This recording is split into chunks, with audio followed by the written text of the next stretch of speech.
आम सांगे आज अच्छा मान्य आमर प्रफुल्ल कुमार नायक आमर झारसुगुड़ा जिलार ग्राम विकास प्रमुख दायित्व अच्छा आज्ञाकर संघ अनुभूति आज आम जो भारतीय नववर्ष भारतीय कालगणना भारतीय परंपरा संस्कृति कहीं कहीं भारतीय नववर्षर महत्व कौन ये ब्रह्मांड सृष्टि रचना ए विषय ये सब विषय आम आज्ञा को आज टे पचार आज्ञा कहतु जे भारतीय नववर्ष जो ये ब्रह्मांड सृष्टि रहस्य आम सब इंग्रेज नववर्ष आसिले पालन करचे ये सब समाज रे जो विभिन्न प्रकार विकृति भाव आम एथि सब कौन कौन प्रयास करचे भारतीय नववर्ष विषय को कहतु। समस्त को जय श्री राम। नववर्ष कहले वर्ष सारा नुआ एमती नुआ नुआ वर्षर प्रथम दिन वर्षर प्रथम दिन होची नुआ वर्ष आरंभ। तो आम नुआ कहीकि कोटा मानिबा जोटा धरतु लुगा गोटे बुणा होगी आसला कहीं व्यवहार करना आईटा नुआ सेटा ने जी व्यवहार कला से नुआ लुगा व्यवहार कला। तो से भाया ये सृष्टि जो अच्छी ये सृष्टि को आम कौन कहू ब्रह्मांड कहू सारा पृथ्वी को ब्रह्मांड कहुए। तो ब्रह्मांड कहीं कहुए ये सृष्टि को ब्रह्मांड ये कहुए जे आमर ब्रह्मांकर द्वारा ये सृष्टि रचना आरंभ होता आ से दिनटा से तिथिटा हूँ चैत्र शुक्ल पक्ष प्रतिपदा तिथि। तो यही तिथि कौ जुगरे आरंभ होता सत्य जुगरे यही तिथि थिला आ से तिथि ब्रह्मा सृष्टि रचना कले। तो से ब्रह्मांक द्वारा सृष्टि रचना आरंभ हो या ब्रह्मांड कहुए। तो ये ब्रह्मांड रे धीरे धीरे धीरे धीरे ने सृष्टि रचना कर चलले जीवजंतु गछ ने पानी पहाड़ पर्वत मैंने विभिन्न प्रकार जहाँ आम देखुछु प्रकृति प्रकृति निर्माण मानव समाज निर्माण पशु पक्षी कीट पतंग धीरे धीरे धीरे धीरे जहाँ दरकार से सबू से सृष्टि रचना आरंभ करी गले। तो से दिनटा आम नववर्ष प्रथम दिवस कहीकि पालन करवा कथा। आम जमी देखुचे बर्तमान जमी एवं पत्र झड़ा देकी प्रकृतिर पूरा नुआ रूप को आम अनुभव। तो से नुआ प्रकृति जो तैयार कले सेटा केमती थी पाचिला पत्र नथिबो ने पूरा नालिया पत्र कमलिया पत्र गछ प्रथमे सृष्टि है तापर कमलिया पत्र हम तापर धीरे धीरे सबुज हम माने सबु प्रकार सृष्टि नुआ हम। तो ये भितरे आमर चैत्र शुक्ल पक्षर ने तिथिर महत्व जे आमे जो शीत जाइथिला शीत जाइछि एबे ग्रीष्म बढ़ी बढ़ी आसी। तो ये गोटे प्रकृतिर परिवर्तन ये जो संधि काल एटाकू बसंत ऋतुर आगमन टाकू प्रकृति राणी बोली कहउछि। प्रकृति श्रेष्ठ ऋतु बसंत ऋतु एछि चली। तो बसंत ऋतु रे जेमती मलय पवन बहे ये गछ पत्र माने पाचिला पत्र सब झड़ी की नूतन पत्र पल्लवित हुए आउ सबु प्रकार सूर्यंकर प्रखर ने ता बढ़े शीतलटा कमी जाए। तो ये भाया प्रकृतिर परिवर्तन ये देखा मिले। तो आमे एबे जाको भी पचारे नुआ वर्ष केबे पालन करवा कहले इंग्रेज मानकर जनवरी 1 तारिख कहीदे पटकिना प्राय 100% लोक हिंदू माने आमर भारतीय नुआ वर्ष बोले जनवरी 1 को कहते बस यार माने कारण कौन आमे ହିନ୍ଦୁ ହୋଇକି ହିନ୍ଦୁର ସଂସ୍କୃତି ହିନ୍ଦୁର ମାନେ ଯେଉଁ ଚାଲିଚଳନ ତ ଏଇ ବିଷୟରେ ଆମକୁ ଜଣା ନାହିଁ। ତ ଜଣା ନାହିଁ କହିଲେ ଆମେ ଦୀର୍ଘ 78 ବର୍ଷ ହେଇଗଲା ସ୍ୱାଧୀନତା ପାଇଲୁଣି, କିନ୍ତୁ ଆମକୁ ଆମର ଯେଉଁ ପ୍ରଶାସନ ସିଏ ଜାଣିବାକୁ ଦେଲାନି। ସେଥିରେ କାନୁନ କରିଦେଇଛି ଯେ ହିନ୍ଦୁ ଧର୍ମ ପଢ଼ାଯାଇପାରିବ ନାହିଁ, ମୁସଲମାନ ଧର୍ମ ପଢ଼ାଯାଇପାରିବ, ଖ୍ରୀଷ୍ଟିଆନ ଧର୍ମ ପଢ଼ାଯାଇପାରିବ। ତ ସେଇଥିପାଇଁ ଆମେ ପଢ଼ିବା ସମୟରେ ଆମକୁ ପଢ଼ା ହେଇନି। ନାଇଁ ଆଚ୍ଛା, ଘରେ ଆମକୁ କିଏ ଶିକ୍ଷା ଦେବ? ବାପା ମା ଜାଣିଥିଲେ ତ ଶିକ୍ଷା ଦେବେ। ଶିକ୍ଷା ଦେବେ। ବାପା ମା ତ ଜାଣିନାହାନ୍ତି ପୁଣି ତ ସେଇ ବାପା ଇଂରେଜ ମା- ଶିକ୍ଷା ମେକେଲ ଶିକ୍ଷା ପଦ୍ଧତିର ପ୍ରଚଳନ ବର୍ତ୍ତମାନ ଯେଉଁ ଚାଲିଛି। ହଁ ମେକେଲ ଶିକ୍ଷା ପଦ୍ଧତିରେ ଭାରତୀୟ ସଂସ୍କୃତି ସଂସ୍କାର ସବୁ ମାନେ ଭାରତଟା ବନ୍ଦ ହେଇଯାଇଛି। ସେମାନେ ଏବେ ବି ମେକେଲେ ଯେଉଁ ଥିଲେ ତାଙ୍କର ଶିକ୍ଷା ପ୍ରଣାଳୀ ସିଏ କହୁଥିଲେ ତାଙ୍କର ମା ପାଖକୁ ସେ ମରିଯାଇଥିଲେ, ତାଙ୍କର ମା ସେ ଚିଠି ଗୋଟେ ଲେଖିଥିଲେ ଯେ ମା ଆମେ ଏଇଠୁ ଚାଲିଗଲେ ବି ଭାରତୀୟମାନେ ଆମର ସଭ୍ୟତା ଆମର ବ୍ୟବହାର ଆମର ଭାଷା ଏସବୁକୁ ଭୁଲି ପାରିବେନି। ତ ସେଇଆ ଏବେ ପର୍ଯ୍ୟନ୍ତ ହେଉଛି ଆମର। ତ ଆମେମାନେ କାହିଁକି ଚୈତ୍ର ଶୁକ୍ଳ ପକ୍ଷ ପ୍ରତିପଦାକୁ ନବବର୍ଷ ହିସାବରେ ମାନିବା? ତ ସେଇଦିନ ଗୋଟିଏ କାରଣ ହେଲା ଯେ ବ୍ରହ୍ମା ସୃଷ୍ଟି ରଚନା କଲେ। ଏଇ ତିଥିଟା ଭଲ ତିଥି, ସୃଷ୍ଟିର ଆରମ୍ଭ ଦିବସ କହିକି ମାନେ ରାଜା ରାମଚନ୍ଦ୍ରଙ୍କର ଏଇଟା ତ ସତ୍ୟ ଯୁଗରେ ହେଇଥିଲା। ସତ୍ୟ ତାପରେ ତ୍ରେତୟା ଯୁଗରେ ରାମଚନ୍ଦ୍ରଙ୍କର ବନବାସ ପରେ ଯେଉଁ ରାଜ୍ୟାଭିଷେକ ହେଲା, ତ ଫେରିଲା ପରେ ଏଇ ରାଜ୍ୟାଭିଷେକ ଏଇ ତିଥିରେ ହେଇଥିଲା, ଏଇ ଚୈତ୍ର ଶୁକ୍ଳ ପ୍ରତିପଦ। ଚୈତ୍ର ଶୁକ୍ଳ ପକ୍ଷ ପ୍ରତିପଦା ଦିନ। ଭଗବାନ ଯୁଧିଷ୍ଠିର ମହାରାଜଙ୍କର ବି ତ ଏଇଟା ତ୍ରେତୟା ଯୁଗରେ ଗଲା। ତୃତୀୟ ଯୁଗରେ ଦ୍ୱାପର ଯୁଗରେ ମହାରାଜ ଯୁଧିଷ୍ଠିରଙ୍କର ରାଜ୍ୟାଭିଷେକ ଏଇ ତିଥିରେ ହେଇଥିଲା। ତ ବିକ୍ରମାଦିତ୍ୟଙ୍କର ସିଂହାସନ ଆରୋହଣ ଏଇ ଚୈତ୍ର ଶୁକ୍ଳ ପକ୍ଷ ପ୍ରତିପଦା ତିଥିରେ ହେଇଥିଲା। ଏଇ ଚୈତ୍ର ଶୁକ୍ଳ ପକ୍ଷ ପ୍ରତିପଦା ତିଥିରେ ଏଇ ଯେଉଁ ଆମର ନବରାତ୍ରର ପ୍ରାରମ୍ଭ ଦିବସ ସେଇଟା। ହୁଁ। ତ ଏଇ ଦିନ ଆମର ଆର୍ଯ୍ୟ ସମାଜର ଆର୍ଯ୍ୟ ପ୍ରତିଷ୍ଠା ବି ସମାଜର ପ୍ରତିଷ୍ଠାତା ଦୟାନନ୍ଦ ଦୟାନନ୍ଦ ସରସ୍ୱତୀ ସରସ୍ୱତୀ ଏଇ ଦିନ ଆର୍ଯ୍ୟ ସମାଜର ପ୍ରତିଷ୍ଠା କରିଥିଲେ। ତ ଏଇ ଦିବସର ମହତ୍ଵ ଏତିକି ଯେ ଏଇ ଦିବସରେ ରାଷ୍ଟ୍ରୀୟ ସ୍ୱୟଂସେବକ ସଂଘର ଆମର ଯିଏ ପ୍ରତିଷ୍ଠାତା ସେ 1925 ମସିହାରେ ଏଇ ତିଥିରେ ମାନେ ଜନ୍ମ ହେଇଥିଲା ତାଙ୍କର। ଏଇ ତିଥିରେ ଜନ୍ମ ହେଇଥିଲେ କହିକି ସିଏ ଏତିକି ବଡ଼ ସଂଗଠନଟେ ଆରମ୍ଭ କରିପାରିଲେ। ତ ତେଣୁ ଆମେ ଏଇ ତିଥିର ମହତ୍ଵ ଏଇ ଯେଉଁ ନବରାତ୍ର ରାମଙ୍କର ରାଜ୍ୟାଭିଷେକ ଏଇ ସବୁ କାରଣ ଯେଉଁ ଅଛି, ତ ଏଇ କାରଣ ଗୁଡ଼ାକ ଜାଣିବା ଯେ ଏଇ ଦିବସଟା ନୂତନ ବର୍ଷର ପ୍ରଥମ ଦିବସ। ତ ଏଇଟା ହେଉଛି ଆମର ନୂଆ ବର୍ଷ ଆରମ୍ଭ।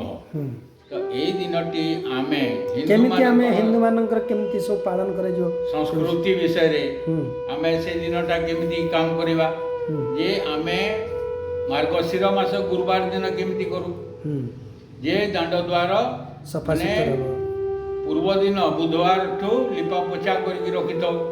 ତ ସେମିତି ପୂର୍ବ ଦିନଠୁ ଲିପା ପୋଛା କରିକି ରଖିବା, ଦାଣ୍ଡ ଦ୍ୱାରରେ ଝୋଟି ପକେଇବା, କଳସ ସ୍ଥାପନ କରିବା, ଦୀପ ଗୋଟେ ଜଳେଇବା, ଘରେ ଆମ୍ବ ତୋରଣ ଦେବା, ଘରେ ପିଠାପଣା କରିବା, ଲକ୍ଷ୍ମୀଙ୍କର ଯେଉଁ ସ୍ନାନ କରାଯାଏ, ମହାପ୍ରଭୁଙ୍କର ପୂଜା କରିବା, ସମସ୍ତେ ନୂତନ ବସ୍ତ୍ର ପରିଧାନ କରିବା, ପାଖ ପଡ଼ୋଶୀ ମାନଙ୍କୁ ବି କହିବା, ଅଭିନନ୍ଦନ ଜଣେଇବା, ନମସ୍କାର ହେବା, ମାନେ ଏଇସବୁ ଆମର ନୂଆଖାଇରେ ଯେମିତି ଗୋଟେ ପରମ୍ପରା ଅଛି ଯେ ନୂଆ ଶସ୍ୟ ଆମେ ପ୍ରସ୍ତୁତ ଭାବେ ଗ୍ରହଣ କରିବା ପୂର୍ବରୁ ମାଙ୍କ ପାଖରେ ତାଙ୍କୁ ଅର୍ପଣ କରି ତାପରେ ନୂଆ ବସ୍ତ୍ର ପରିଧାନ କରି ଯେମିତି ଗୋଟେ ନୂଆ ଅନୁଭୂତି ହୁଏ, ନୂଆ ପ୍ରେରଣା ମିଳେ ପରସ୍ପର ସହଯୋଗରେ, ସେମିତି ଆମେ ନୂଆଖାଇ ଭଳି ନୂଆ ବର୍ଷକୁ ମଧ୍ୟ ସକାଳୁ ଉଠିକି ଆମେ ସମସ୍ତେ ଏକଜୁଟ ହୋଇକି ପ୍ରଭାତ ଫେରି କରିବା।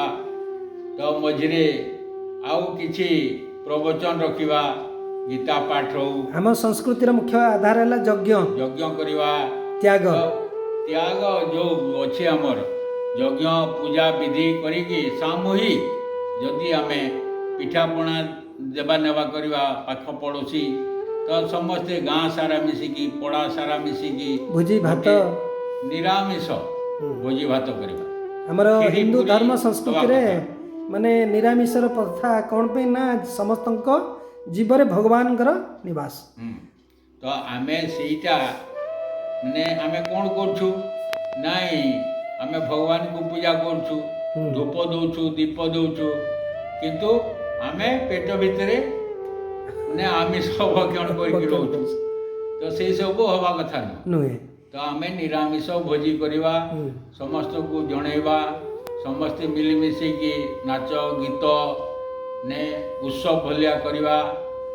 ମାନେ ସନ୍ଧ୍ୟାରେ ଆମେ ପ୍ରବଚନ ରଖିବା, ଗୀତା ପାଠ କରିବା, ଭାଗବତ ଚର୍ଚ୍ଚା କରିବା, ଏଇଭଳିଆ ନାନା ପ୍ରକାର ହିସାବରେ ସେ ଦିନଟା ଆମେ ପାଳନ କରିବା କଥା। ମୋ ମତରେ ଆଜ୍ଞା ଏଇ ଯେଉଁ ଆମର ହିନ୍ଦୁ ନବବର୍ଷର ଯେଉଁ କାଳ ଗଣନା ଅଛି, ସତ୍ୟ ଯୁଗ କେତେ 5 ଲକ୍ଷ କେତେ ବର୍ଷ ୟାର ଦେଖନ୍ତୁ, ଆମେ ଆଜି କି ଦିନ କହିଲେ ଯଦି 12 କହିବା ତ 12 କହିବାନି, ତାରିଖ କହିବାନି, ତ ଆଜି ଦିନଟି କି ଦିନ?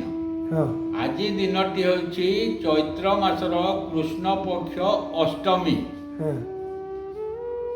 କୃଷ୍ଣ ପକ୍ଷ ଶୁକ୍ଳ ପକ୍ଷ ଅଷ୍ଟମୀ, ଶୁକ୍ଳ ପକ୍ଷ କୃଷ୍ଣ ପକ୍ଷ ଅଷ୍ଟମୀ। ୟା ପରେ ଆଉ 7 ଦିନ ଯିବ, ଆଉ 7 ଦିନ ଗଲା ପରେ ଅମାବାସ୍ୟା ଆସିବ। ଅମାବାସ୍ୟାର ତାର ପରଦିନ এটা শুক্ল পক্ষ আরম্ভ হব। শুক্ল পক্ষ আরম্ভ দিবসটা হচ্ছে নূয়া দিন। কিন্তু আমি পচারে কোণ কৌছু, এইটা 2025 মସିହା ମାର୍ଚ୍ଚ ମାସ 30 ତାରିଖ। ମସିହା କହିଲେ କ'ଣ? ମସିହା କହିଲେ ଯୀଶୁ ମସିହକୁ ମସିହା କୁହାଯାଏ। ତ ଯୀଶୁଙ୍କର ଜନ୍ମ ହେଉଛି 2025 ବର୍ଷ, କିନ୍ତୁ ଆମର ଏଇ ଆଜି ଦିବସଟା କଲିଯୁଗର এইটা হচ্ছে 5126 ବର୍ଷ এইটা ଚାଲୁଛି। এই অমাবাস্যা পরে চৈত্র শুক্ল পক্ষ প্রতিপদা দিন মানে 5127 ଆରମ୍ଭ ହେଇଯିବ ନୂଆ ବର୍ଷ। ତ 5127 ଆଉ 2025 ମାନେ ଅଧାରୁ ବି ଅଧିକା ଆମର। ତ ସେଟା ପୁଣି କଳିଯୁଗ ପୂର୍ବେ ଯୋଉ ଦ୍ୱାପର ଯୁଗର ଆୟୁ ହଉଛି କଳିଯୁଗର 2 ଗୁଣା। ତ ତା ପୂର୍ବେ ଦ୍ୱାପର ଯୁଗ ଆଗେ ତ୍ରେତୟା ଯୁଗ ହଉଛି ଦ୍ୱାପର ଯୁଗର 2 ଗୁଣା। ତ୍ରେତୟା ଯୁଗର ଆଗେ ସତ୍ୟ ଯୁଗ ହଉଛି ତ୍ରେତୟା ଯୁଗର 2 ଗୁଣା। ତ କେତେ ବର୍ଷ ପୂର୍ବରୁ, ଆଚ୍ଛା ସେମିତି এইটা ଯୋଉ 4 ପ୍ରକାର ସତ୍ୟ, ତ୍ରେତୟା, ଦ୍ୱାପର, କଳି, এইটা 4 ଥର ହେଇଛି, ସେମିତି ବି ନୁହଁ। ସେଇ ସତ୍ୟ ଯୁଗ ପୂର୍ବରେ କଲିଯୁଗ ଥିଲା, ତା ପୂର୍ବେ ପୁଣି ଦ୍ୱାପର ଥିଲା, ତା ପୂର୍ବେ ତ୍ରେତୟା ଥିଲା, ତାପରେ ପୁଣି ସତ୍ୟ ଯୁଗ ଥିଲା। ଏଇ 4 ଯୁଗ କେତେ ଥର ଘୁରିଲେଣି ଜଣା ନାହିଁ। ତାର ଦିନ କେବେଠୁ ସନାତନ ଧର୍ମ ଆରମ୍ଭ ହେଇଛି, ସେଇ ତାର ଗଣନାରେ କୌଣସିଠି ଆପଣ ମାନେ ପାଠରେ ନାହିଁ, ପୁରାଣରେ ନାହିଁ, କୌଣସି ଜାଗାରେ କେବେଠୁ ଆରମ୍ଭ ହେଇଛି ସେଟା ନାହିଁ। କିନ୍ତୁ କୋଉ ତିଥିରୁ ଆରମ୍ଭ ହେଇଛି, ସେଇ ତିଥିଟା ହଉଛି ଆମର ଏଇ ଚୈତ୍ର ଶୁକ୍ଳ ପକ୍ଷ ପ୍ରତିପଦ। ମାନେ ଭାରତୀୟ କାଳଗଣନାରେ ଆମର ଏବେ ଯୋଉ ବ୍ରାହ୍ମଣ ମାନେ ପୂଜା କରିବା ସମୟରେ ଆମର କର୍ତ୍ତା ମାନଙ୍କୁ ସଂକଳ୍ପ କରନ୍ତି, ଯେ ଉଚ୍ଚାରଣ କରନ୍ତି, ଅଦ୍ୟ ବ୍ରାହ୍ମଣେ ଦ୍ୱିତୀୟ ପରାର୍ଦ୍ଧେ ଶ୍ରୀ ଶ୍ୱେତ ବରାହ କଳ୍ପେ ବୈବସ୍ୱତ ମନ୍ୱନ୍ତରେ ଅଷ୍ଟବିଂଶତିତମେ କଳି ଯୁଗେ କଳି ପ୍ରଥମ ଚରଣ। ଏଇ ଯେଉଁ କାଳ ଗଣନା ଇଏ ଅଛି, ବ୍ରହ୍ମାଙ୍କର ଗୋଟିଏ ଦିନ କେତେଟା ଯୁଗ, କେତେ ମହାଯୁଗ, ଅନନ୍ତ ଯୁଗ। ବିଷ୍ଣୁଙ୍କର ଗୋଟିଏ ଦିନ କେତେ ମହାଯୁଗ, ବ୍ରହ୍ମାଙ୍କର କେତେ ଯୁଗ, ଏମିତି ଅନନ୍ତ ବର୍ଷ ହେଲା ଇଏ ବ୍ରହ୍ମାଙ୍କ ଦ୍ୱାରା ସୃଷ୍ଟି ରଚନା ହେଇଛି। ହେଇଛି। ତ ଏତେ ବଡ଼ କାଳଗଣନାକୁ ଆମେ ଜାଣିପାରି ନାହିଁ, କିନ୍ତୁ ଆମର ଯେଉଁ ଶାସ୍ତ୍ରରେ ଅଛି ତାକୁ ଯଦି ଜାଣିବା ମନନ କରିବା ଏ ବ୍ରହ୍ମାଣ୍ଡ ବିଷୟରେ ଆମର ଜ୍ଞାନ ନିଶ୍ଚିତ ଆସିବ। ଏବେ ସୁନିତା ୱିଲିୟମ୍ସ ବ୍ରହ୍ମାଣ୍ଡ ଆମର ମାତ୍ର ଫେରିଲେ କେତେ ଉତ୍ସାହ। ତେଣୁକରି ଆମେ ଯଦି ସେଇ ଭୌଗୋଳିକ ସେଇ କାଳଗଣନା ସେଇ ବ୍ରହ୍ମାଣ୍ଡ ସେଇ କେତେ ବ୍ରହ୍ମାଣ୍ଡ ଅଛି ଆମର ଭାଗବତ ଲେଖା ହେଇଛି, ବ୍ରହ୍ମାଙ୍କର ପ୍ରତି ଲୋମକୂପରେ ଏକ ଏକ ବ୍ରହ୍ମାଣ୍ଡ ଅଛି। ବ୍ରହ୍ମାଣ୍ଡ ଅଛି। ତ ଏଇ ଯେଉଁ ଆମେ ମାନେ ଇନ୍ଦ୍ର ଆମେ କହୁଛୁ କି ଆମର ନୂଆ ବର୍ଷ ଅନେକ ଅଛି। ଅନେକ ଅଛି କହିଲେ ଆମର ଯେଉଁ ସମାଜ ଅଛି, ଆମେ ଧରି ନିଅନ୍ତୁ କୃଷକ ସମାଜ, କୃଷକ ସମାଜ ଅକ୍ଷୟ ତୃତୀୟା ଏଇ ଦିନଟା ନୂଆ ବର୍ଷ ହିସାବରେ ପାଳନ କରୁ। କାହିଁକି ନା ସେଦିନ ଅକ୍ଷି ଧାନ ବୁଣା ଆରମ୍ଭ ହୁଏ। ତ ସେଇଭଳିଆ ଭଗବାନଙ୍କର ମନ୍ଦିରରେ ପଣା ସଂକ୍ରାନ୍ତି, ଏଇ ସଂକ୍ରାନ୍ତିରୁ ଓଡ଼ିଶାର ନୂଆ ପାଞ୍ଜି ଆରମ୍ଭ ହୁଏ। ପଣା ସୂର୍ଯ୍ୟ ଗଣନା ସଂକ୍ରାନ୍ତିରେ ଅନୁସାରେ ବେପାର କରିବା ଲୋକ ଦୀପାବଳି ଦିନ ନୂଆ ବର୍ଷ ପାଳନ କରିବେ। ତ ଏଇଭଳିଆ ବିଭିନ୍ନ ସମାଜ ଯେଉଁ ଅଛି ଆମର, ଏ ସମାଜ ମାନଙ୍କର ଗୋଟେ ଗୋଟେ ନୂଆ ଦିବସ ଅଛି। ତ ସେଇ ସବୁକୁ ଆମେ ନୂଆ ବର୍ଷ କହିକି ମାନୁଛେ।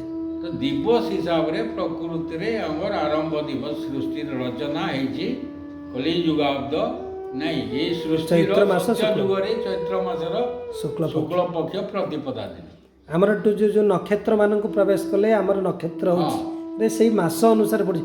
ଚିତ୍ରା ନକ୍ଷତ୍ରକୁ ପ୍ରବେଶ କଲେ ଭଗବାନଙ୍କର କାଳ ମାନେ ଯେମିତି ସୂର୍ଯ୍ୟ ସେ ଚୈତ୍ର ମାସ ଆସୁଛି।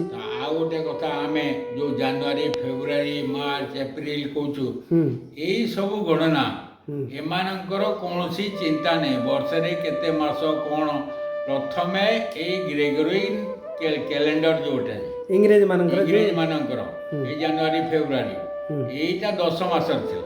10 ମାସରେ ଥିଲା। 10 ମାସରେ ମାନେ 10 ନମ୍ବର ମାସଟା ସେମାନେ ଡିସେମ୍ବର ଡିସେମ୍ବର ହଁ ଡିସେମ୍ବର କହିକି 9 ମାସକୁ ନଭେମ୍ବର କହୁଥିଲେ, 8 ମାସ 8 ମାସକୁ ଅକ୍ଟୋବର କହୁଥିଲେ। ତ ଏମିତି ଏମାନେ ରାଜାମାନଙ୍କ ହିସାବରେ ସେ ତାଙ୍କର ମାନେ ମାସ ଗୁଡ଼ାକ ରହୁଥିଲେ। ପରେ ଯେତେବେଳେ ଅଗଷ୍ଟସ ଆସିଲେ, ଜୁଲିୟସ୍ ସିଜର ଆସିଲେ, ଏମାନେ ପୁଣି ତାଙ୍କର ପ୍ରଭାବ ପକାଇଲେ। ନିଜ ନାଁରେ ଗୋଟେ ମାସ କରାଯାଉ। ତାପରେ 8 ମାସଟା ଅଗଷ୍ଟ ମାସ ଦିଆଗଲା, ସେ ବି 31 ତାରିଖ ହେଲା। ଜୁଲିୟସ୍ ସିଜର ଆସିଲେ, ଜୁଲିୟସ୍ ସିଜର କହିଲେ ମୋର ନାଁରେ ଗୋଟେ ହଉ, ତ ଜୁଲାଇ ମାସ ହେଲା, ତ ସିଏ ବି ମାନେ 31 ତାରିଖ ହେଲା।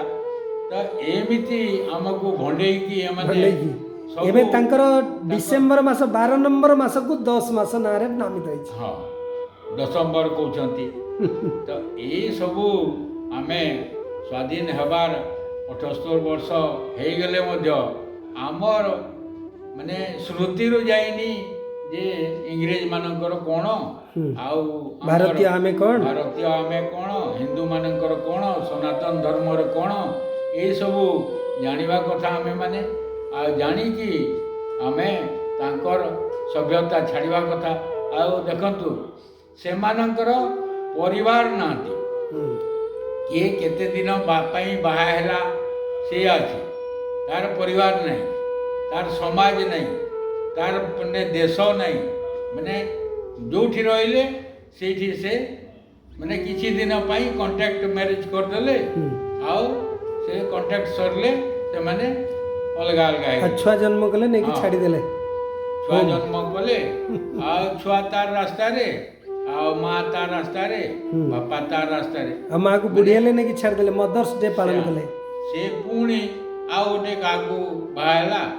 ଆଉ ସେଇଥିରେ ସେମାନେ ମାନେ କହନ୍ତି ଯେ ମା ଗୋଟେ ଛୁଆ ନେଇକି ଯାଇଛି, ବାପା ଆଡ଼ୁ ସେ ମାଆକୁ ବାହା ହେଲା ବେଳେ ଆଉ ଗୋଟେ ଛୁଆ ହେଲା। ତ ସେମାନେ କହିଲେ, 2 ଜଣ କଥା ହେଲେ ଥରେ ଯେ my children, my son and our son they are quarrelling. ତାର ମାନେ କ'ଣ, ମୋର ଛୁଆ ଏବଂ ଆମର ଛୁଆ ମାନେ ଝଗଡ଼ା ହେଉଛନ୍ତି। ତ ମୋର ଛୁଆ କହିଲେ ସିଏ ପୂର୍ବରେ ଯେଉଁଟା ଛୁଆ ଆଣିଥିଲା ସେଇଟା ମୋର ଛୁଆ କହିଲା, ଆଉ ଏଇ ପତି ସାଙ୍ଗରେ ଯେଉଁଟା ଛୁଆ ହେଲା ସେଇଟା ଆମର ଛୁଆ କହିଲା। ତ ଏମିତି ପ୍ରଚଳନ ତାଙ୍କର ଚାଲିଛି। ଚାଲିଛି। ଆଉ ତାଙ୍କର ପରିବାରରେ ଅଙ୍କଲ କହିଦେଲେ ସବୁ ସରିଲା, ମାନେ ଆଣ୍ଟି କହିଦେଲେ ସବୁ ସରିଲା, ପିଉସୀ କି କକା କାକି ଖୁଡ଼ି ମାମୁଁ ମାମୁଁ ମାଇଁ ମାଇଁ ଏସବୁ କିଛି ଜଣା ପଡ଼ିବନି। କିଛି ଜଣା ପଡ଼ିବ ନାହିଁ। କିନ୍ତୁ ସନାତନ ସଂସ୍କୃତିରେ ବାପା କହିଲେ ମାନେ ଯିଏ ଆମର ମାର ମାଙ୍କର ପେଟରେ ପତ୍ନୀ। ନେ ବୀର୍ଯ୍ୟ ଦେଇଛନ୍ତି ସିଏ ଆମର ବାପା। ଯିଏ 9 ମାସ ଆମକୁ ଗର୍ଭରେ ଧାରଣ କରିଛନ୍ତି ସେ ଆମର ମା, ମା। ସିଏ ହେଲେ ବାପା ମା। ହୁଁ। ତାପରେ ବାପାଙ୍କର ଭାଇ ଆମର କାକା, କାକାଙ୍କର ପତ୍ନୀ କାକି, ହୁଁ। ନେ ମାଙ୍କର ଭାଇ ମାମୁଁ, ହୁଁ। ତାଙ୍କର ପତ୍ନୀ ମାଇଁ। ତ ଏଇଭଳିଆ ସ୍ପଷ୍ଟ ଜଣା ପଡ଼ୁଛି ଯେ ବାପାଙ୍କର ଯଦି ଭଉଣୀ ଅଛି ତ ଆମର ପିଇସି, ପିଇସି। ତାଙ୍କର ଯେଉଁ ପତି ଆଜ୍ଞା। ଆମର ପିଉସା। ପିଉସା। ଯେ ଯେଉଁଟା କହିଲେ ଆମେ ଦାଦା କହିଲୁ, ଦାଦା କହିଲେ ଆମଠୁ ବଡ଼, ହୁଁ। ଭାଇ କହିଲେ ଆମଠୁ ସାନ। ହୁଁ। ତ ଏଇଭଳିଆ ସ୍ପଷ୍ଟ ଜଣା ପଡ଼ୁଛି ଯେ ସନାତନ ଧର୍ମରେ କାହାକୁ କହୁଛି କିଏ ଏଇଟା। ହୁଁ। ଆଉ ଇଂଲିଶରେ କହିଦେବେ ମାମୁଁ ଥିଲେ, ମଉସା ଥିଲେ, କକା ଥିଲେ, କିଏ କହିଲେ ଅଙ୍କଲ, ଅଙ୍କଲ ଆଉ ଆଣ୍ଟି, ଆଣ୍ଟି କହିଦେଲେ ସରିଗଲା, କିଛି ସରିଗଲା। ବୁଝିପାରିବେନି। ହୁଁ। ତ ଏଇ ପ୍ରଥା ଆମେ ଛାଡ଼ିବା କଥା। ହୁଁ। ଆଉ ଆମର ସନାତନ ହିନ୍ଦୁ ଧର୍ମରେ ଯେଉଁ ସବୁ ଅଛି, ଏଇ ଯେଉଁ ପଢ଼ାର ଅଭାବ, ଆମେ ଶିକ୍ଷାର ଅଭାବରୁ ଏଇ ଯେଉଁ କାନୁନ ଆମର ମାନେ ପ୍ରଶାସନ ତିଆରି କରିଦେଲା ସ୍ୱାଧୀନ ପରେ, ହୁଁ। ତ ସେଇ କାନୁନର ନେ ଅବସର ନେଇକି ଆମେ ଏସବୁ ଜାଣିପାରୁନୁ। ତ ଆମେ ଜାଣିବା କଥା ପୁରାଣ ଭାଗବତ ରାମାୟଣ ମହାଭାରତ ଏ ସବୁ ପ୍ରତିଦିନ ବେଶୀ ନାହିଁ, ମାନେ ଗୋଟିଏ ଶ୍ଲୋକ, 2ଟା ଶ୍ଲୋକ, 5ଟା ଶ୍ଲୋକ, ଗୋଟିଏ ଅଧ୍ୟାୟ ଯାହା ସମୟ ଯେମିତି ହେଉଛି ସାମୂହିକ ବସିକି କରିଲେ ଆଉ ଭଲ, ନହେଲେ ପରିବାରରେ କରିଲେ ଭଲ। ତ ଏଇ ଅଭ୍ୟାସ ରଖିବା କଥା। ଆଉ ଏଇ ଦିନଟି ଆମେ ନୂଆ ବର୍ଷ ହିସାବରେ ପାଳନ କରିବା କଥା। ଆମର ଗୋଟେ ପ୍ରସଙ୍ଗ ଅଛି ଆଜ୍ଞା, ଯେମିତି ଆମର ରାଣୀ ଭିକ୍ଟୋରିଆଙ୍କର ଜନ୍ମଦିନ ଅବସରରେ ସ୍କୁଲ ମାନଙ୍କରେ ମିଠେଇ ଦିଆହେଉଥିଲା, ଆଉ 4ର୍ଥ ଶ୍ରେଣୀର ଜଣେ ପିଲା ସେ ମିଠେଇକୁ ଫିଙ୍ଗିଦେଲା, ଖାଇଲା ନାହିଁ, ନର୍ଦ୍ଦମାରେ ଫିଙ୍ଗିଦେବା ପରେ ତାଙ୍କୁ ସାର୍ମାନେ ପଚାରିଲେ କାହିଁକି ଫିଙ୍ଗିଲୁ? ନା ଇଏ ହେଉଛି ଇଂରେଜ ରାଣୀର ଜନ୍ମଦିନର ମିଠା, ଏ ମିଠା ଖାଇବା ହେଉଛି ପରାଧୀନକୁ ସ୍ୱୀକାର କରିବା ସହିତ ସମାନ। ତେଣୁକରି ଏ ପରାଧୀନତାର ଦିବସ, ଇଏ ମିଠା ଖାଇଲେ ଭାରତ ମା ପାଇଁ ଅପମାନ, ଏ ମିଠା ଖାଇଲେ ଆମ ସ୍ୱାଧୀନତା ସଂଗ୍ରାମମାନଙ୍କ ପାଇଁ ଅପମାନ। ତେଣୁକରି ଏ ପରାଧୀନ ମିଠା ମୁଁ ଖାଇବି ନାହିଁ, ସେ ଫିଙ୍ଗିଦେଲେ। ତ ସେଇ ବ୍ୟକ୍ତିଟା ହେଉଛି ଏଇ ରାଷ୍ଟ୍ରୀୟ ସ୍ୱୟଂସେବକ ସଂଘର ପ୍ରତିଷ୍ଠାତା କେଶବ ବୋଲି ତାଙ୍କୁ କହୁଥିଲେ, ବଳିରାମ ହେଡଗେୱାର। ଆଉ ସିଏ ନାଗପୁରରେ ଯେଉଁ ସ୍କୁଲରେ ପଢ଼ୁଥିଲେ, 4ର୍ଥ କ୍ଲାସରେ ପଢ଼ିଲା ବେଳେ ଏଇସବୁ କାରବାର କରିଥିଲେ। ତାଙ୍କ ସାଙ୍ଗମାନେ ଯେତେବେଳେ କହିଲେ ଯେ କେଶବ ମିଠାଟା ଫିଙ୍ଗିଦେଲା, ତ ସେ ସ୍ପଷ୍ଟ କହିଲେ ଯେ ଏଇଟା ବିଷ ତୁଲ୍ୟ, ଏଇ ବିଷ ମୁଁ ଖାଇବି ନାହିଁ, ଆଉ ନେଇକି ନର୍ଦ୍ଦମାରେ ଫୋପାଡ଼ି ଦେଇଥିଲେ। ସେଇ ସମୟରୁ ତାଙ୍କର ଯେଉଁ ହିନ୍ଦୁ ଜାଗରଣ, ତାଙ୍କର ଦେଶଭକ୍ତି, ଭାରତ ପ୍ରତି ସମ୍ମାନ, ମାନେ ତାଙ୍କର କଣ କଣରେ ଭରି ରହିଥିଲା। ତେଣୁକରି କିନ୍ତୁ ଆଜି ଦିନରେ ଆମେ ଯେଉଁ ସେଇ କଥାକୁ ମନେ ପକାଇଲେ ଯେ ଆମେ ଆଜି ଯେଉଁ ନୂଆବର୍ଷ ପାଳନ କରୁଛେ, ସେ ପରାଧୀନତାର ନୂଆବର୍ଷ, ଶତ୍ରୁମାନଙ୍କର ନୂଆବର୍ଷ, ତାକୁ ପାଳନ କଲେ ଆମର ସ୍ୱାଧୀନତା ସଂଗ୍ରାମୀମାନଙ୍କ ପ୍ରତି ନିଶ୍ଚିତ ଅପମାନ, ଭାରତ ମା ପାଇଁ ନିଶ୍ଚିତ ଅପମାନ। ତ ଦେଖନ୍ତୁ ଆଜି ଦିନରେ ସ୍ୱାଧୀନତାର 76 ବର୍ଷ ପରେ ମଧ୍ୟ ଭାରତୀୟମାନେ ଆମ ନୂଆବର୍ଷ, ଭାରତୀୟ ନୂଆବର୍ଷ ଛାଡ଼ି ଇଂରେଜମାନଙ୍କର ନୂଆବର୍ଷ ପାଳନ କରୁଛି। ୟାଠୁ ଆଉ ଦୁଃଖ ପରିତାପର ବିଷୟ କ'ଣ ଅଛି? ଏତେ ଭାରତ ଆଜି 5 ନମ୍ବର ଅର୍ଥନୀତିରେ ପହଞ୍ଚିଲା ପରେ ଆମର ସମ୍ମାନ ବଜାୟ ରଖିବା ପାଇଁ, ଆମର ସଂସ୍କୃତି ବଜାୟ ରଖିବା ପାଇଁ, ଆମର ସବୁ ମାନେ ଚାଲିଚଲନ, ଏ ପ୍ରଥା ଗୁଡ଼ାକ ମାନେ ଶିଖିବା କଥା, ଆରମ୍ଭ କରିବା କଥା। ତ ଏଇଥିରେ ଆମର ମଙ୍ଗଳ ନିଶ୍ଚୟ ହେବ। ପ୍ରଥମେ ଆମେ ଶୁଣିଛୁ ଯେ ଭାରତ ଦିନେ ଜଗତଗୁରୁ ଥିଲା, ମାନେ ବିଦେଶର ଲୋକ ଆସିକି ଭାରତରେ ତକ୍ଷଶିଳା, ନାଳନ୍ଦା ଏଇ ବିଶ୍ୱବିଦ୍ୟାଳୟ ମାନଙ୍କରେ ପାଠ ପଢ଼ୁଥିଲେ। ଏଇଠୁ ଜ୍ଞାନ ଆହରଣ କରିକି ଯାଇକି କହୁଥିଲେ।